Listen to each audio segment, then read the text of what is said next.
టీవీని మీడియాకు కృతజ్ఞతాభివందనములు. ఈరోజు మన రాష్ట్రం ఉన్న పరిస్థితులు చూస్తుంటే చాలా బాధగా ఉంది. అడ్డగోలుగా రాష్ట్రాన్ని విడదీశారు తమ రాజకీయ భవిష్యత్తు కోసం రాజకీయ నాయకులు. ఎలక్షన్ టైంలో నేను ముఖ్యమంత్రి అది చేస్తాను ఇది చేస్తాను అంటూ ప్రగాఢాలు పలికిన రాజకీయ నాయకులు నేడు గెలిచిన తర్వాత మమ్మల్ని పట్టించుకోకుండా వారి దారిని మీద వారు చూసుకుంటారు. కారణం రాజకీయాలంటే వ్యాపారాలు. ఆ రోజు ఎలక్షన్ మీటింగ్లకు రోడ్ షోలకు అయిన ఖర్చులు సంపాదించుకునే పనిలో ఉన్నారేమో అని మా ఉద్దేశం.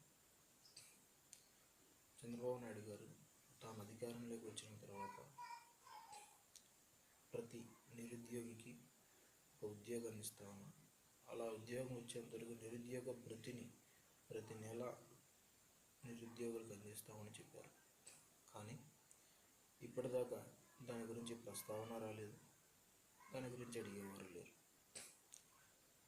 మా ప్రియతమ నాయకులు జనసేన అధినేత పవర్ స్టార్ పవన్ కళ్యాణ్ గారు ఆయన నమ్మి ఓట్లు వేసినందుకు మేము తలదించుకోవాల్సిన పరిస్థితి వచ్చింది. ఈరోజు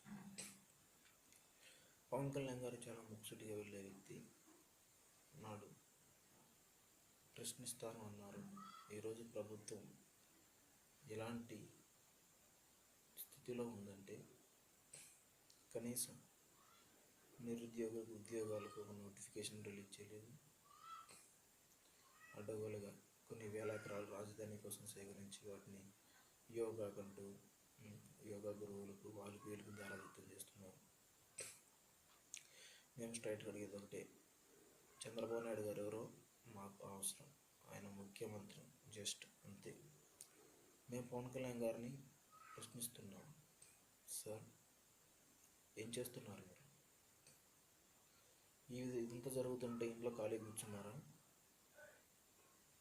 ఏం చేస్తున్నారు మీరు? ఒక అభిమానిగా, ఒక పౌరునిగా, ఒక స్టూడెంట్గా నేను ప్రశ్నించడానికి వచ్చిన మిమ్మల్ని నేను ప్రశ్నిస్తున్నాను. మీరు ఏం చేస్తున్నారు ఇంట్లో కూర్చొని? దయచేసి రండి, మీ వెనుక మేము ఉన్నాం. లేదు, నేను చంద్రబాబు నాయుడు గారు అధికారంలోకి రావడానికి మాత్రమే ప్రయత్నించిన వ్యక్తిని అంటారా? చెప్పండి మీడియా సమక్షంలో. నేను తెలుగుదేశం పార్టీ కార్యకర్తను. ఏ పార్టీ పేరు అయితే ఓపెన్ చేసి జనసేనగా మీరు ప్రజల ముందుకు వచ్చారో అదే జనసేనతో మేము పోరాటం స్టార్ట్ చేస్తాం. ఇది హెచ్చరిక కాదు, విన్నపం. మీరు తెలుసుకుంటే ఏదైనా చేస్తారు, అది మాకు తెలుసు. నాడు ప్రజారాజ్య అధినేత మెగాస్టార్ చిరంజీవి గారు పార్టీని విలీనం చేశారన్న ఒక కారణం చేత సొంత కుటుంబానికే దూరంగా ఉన్న మీ యొక్క నిజాయితీ మాకు తెలుసు. కానీ ప్రస్తుతం ఆ నిజాయితీ ఏమైంది? రండి, ప్రశ్నించండి. మీ వెనుక మేమున్నాం. వందలు కాదు, వేలు కాదు, లక్షలు కాదు, కోట్ల మంది అభిమానుల మీ వెంట ఉంది. మీరెందుకు ఇంటి దగ్గర ఖాళీగా ఉన్నారు?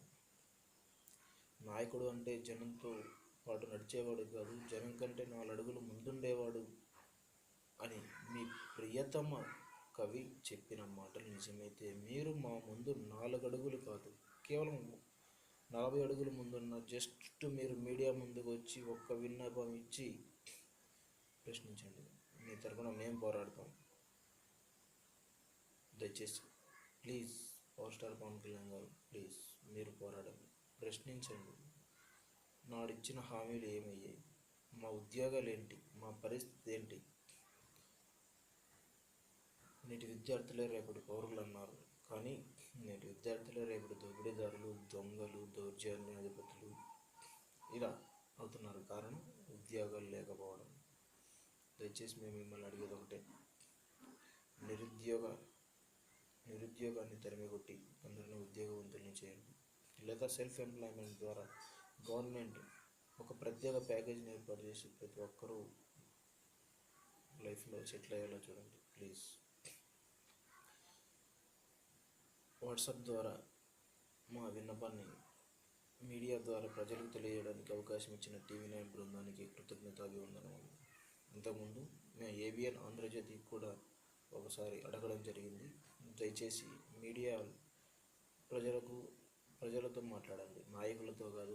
లైవ్ ప్రోగ్రామ్స్ సాధారణ కామన్ మ్యాన్తో ఒక లైవ్స్ ఏర్పాటు చేయండి, కానీ వారు పట్టించుకోలేదు. టీవీ నేను వారు పట్టించుకుంటారు.